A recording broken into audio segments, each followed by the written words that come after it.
இது வந்து கருவேப்பிலை.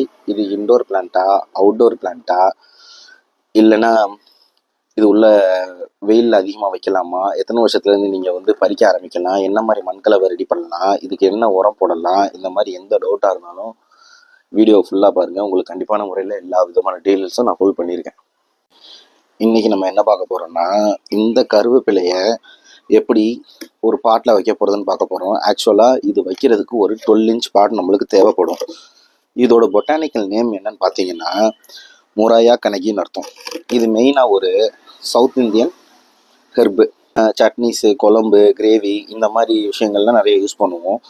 இது வந்து ஸ்வீட் லெமன் அப்படி இல்லைன்னா அரோமேட்டிக் லீஃப் அப்படின்னு சொல்கிறாங்க. ஏன்னா இந்த லீஃப் எடுத்து இப்படி கசக்கி அப்படி ஸ்மெல் பண்ணிங்கன்னா ஒரு லீஃப் வரும், அரோமேட்டிக் லீஃப்னு சொல்லுவாங்க. மெயினாக சவுத் இந்தியன் ஹெர்ப் தான் இது. ஓகேங்களா? இது வேறு என்னென்ன ஹெல்த் பெனிஃபிட்ஸில் இருக்குன்னா, கொலஸ்ட்ரால் லெவலை லோ பண்ணும், டைஜஷனை பூஸ்ட் பண்ணும், லிவருக்கு ரொம்ப நல்லது, ஹேர் க்ரோத்துக்கு ரொம்ப நல்லது, பாக்டீரியா எலிமினேட் பண்ணும், வெயிட் லாஸ்க்கு ஹெல்ப் பண்ணும், சைடு எஃபெக்ட்ஸை கண்ட்ரோல் பண்ணும், பிளட் சர்க்குலேஷனுக்கு இன்க்ரீஸ் ஆகும். இது எல்லாமே இதில் தான் இருக்குது.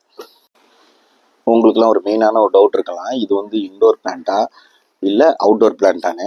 நீங்கள் இன்டோர்லேயும் வைக்கலாம், அவுட்டோர்லேயும் வைக்கலாம். இந்த பிளான்ட் வந்து மோஸ்ட்டாக